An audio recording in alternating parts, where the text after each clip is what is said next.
गणित किट के माध्यम से, गणित किट के द्वारा जो हमारा TLM है उसके द्वारा हम आपको कोण की अवधारणा समझाएंगे और कोण के कितने प्रकार होते हैं और किस प्रकार हम इसको समझ सकते हैं। जो हमारा TLM है, जो गणित किट में हमें जो सामान दिया गया है, जो TLM है, उससे हम कैसे सीख सकते हैं। अभी देखिए गणित किट में हमें ये पट्टियां दी गई, तो ये दो पट्टियां मैंने एक जगह मिला दी हैं। तो अगर इस पट्टी को एक रेखा और दूसरी को दूसरी रेखा मान ले, इसको A रेखा दूसरी को B रेखा मान ले, तो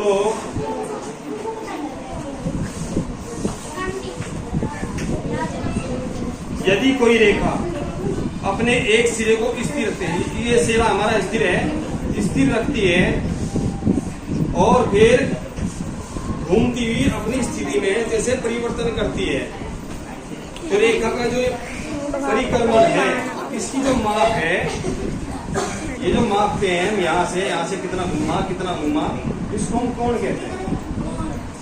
ठीक है।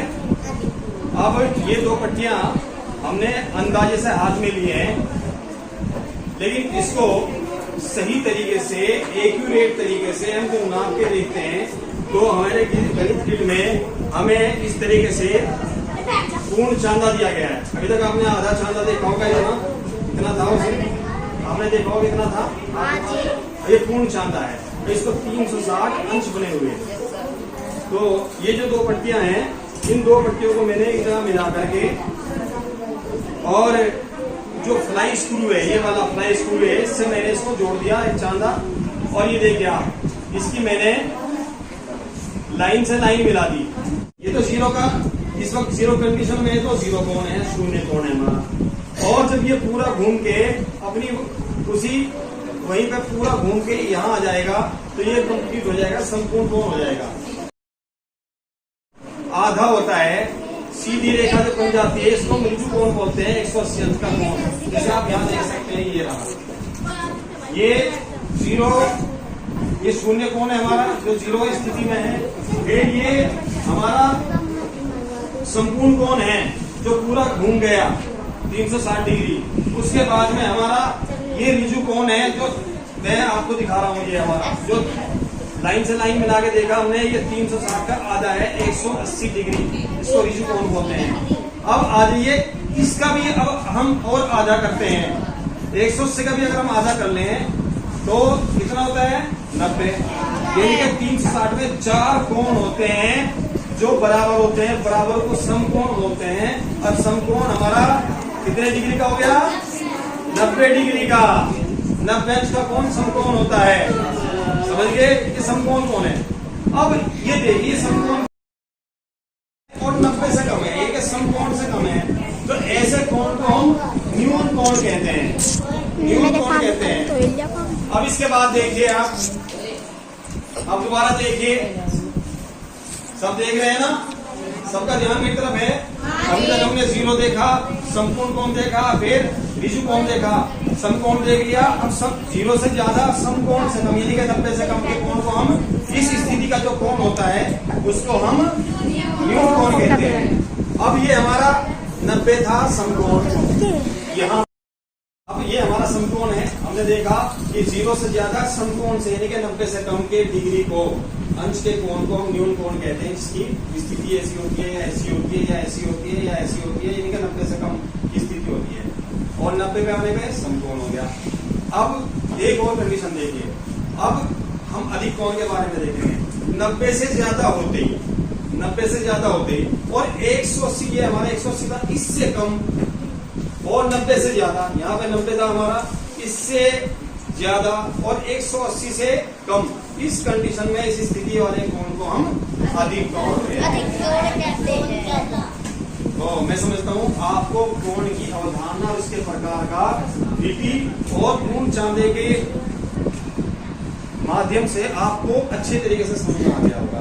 ये हमारे गणित किट में जो हमारे उपकरण हमें दिए गए हैं, जो TLM दिया गया है सीखने का सामान, उससे आपको बहुत आसानी से कोण और उसके प्रकार समझ में आ गए। उसका इस्तेमाल किया आपके सामने, ठीक है। ये पट्टियां जो हैं, इन पट्टियों का इस्तेमाल हमने किया है, और पूर्ण चांदे का और फ्लाई स्क्रू से जो था। तो इसका लगाने का उद्देश्य क्या है? अब एक बात देखिए, इससे पहले मैंने खुद अपना एक टीएलएम बनाया था। इस टीएलएम में मैंने ऐसी 3 पट्टियां मैंने एक जगह जोड़ रखी हैं फ्लाई स्क्रू से। अब अगर मैं इससे कोण को नापने की कोशिश करूं, अगर मैं आप इसको कोण को नापता हूं मैं, आ जाओ, तो अब आप देखिए कि अगर मैं कहूं कि ये 60 अंश का कोण है, तो क्या है 60 अंश का कोण हो जाएगा? नहीं हो सकता, अंदाजे से होगा।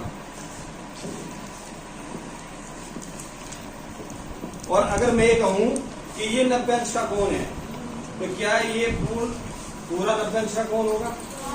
इसमें एक्यूरेसी नहीं होगी, पूरी तरीके से ये सही नहीं हो सकता।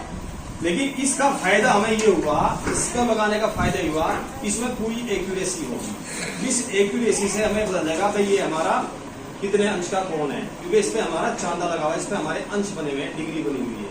ये सबसे बड़ा फायदा है।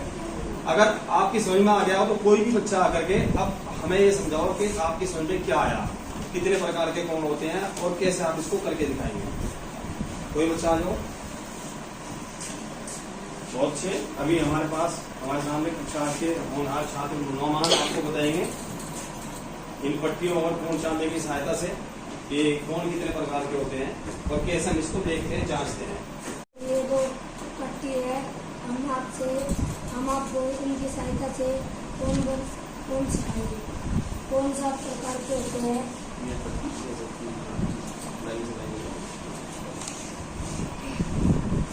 इससे पता अब ये कितने अंश का कोण है फिलहाल? अब फिलहाल ये 0 डिग्री का कोण है।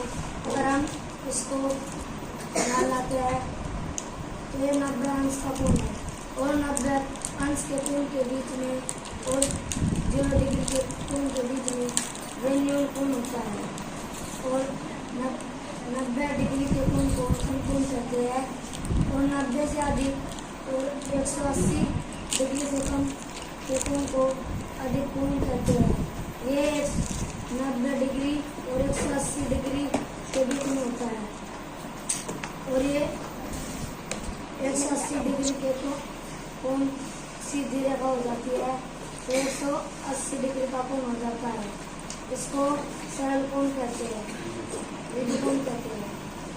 और ये 180 डिग्री से ज्यादा और 360 से कम के कोण को वर्धक कोण कहते हैं, कोण कहते हैं। और जब ये पूरा बन जाता है, अपनी स्थिति में आ जाता है, तो इसको 360 के कोण को संपूर्ण कोण कहते हैं।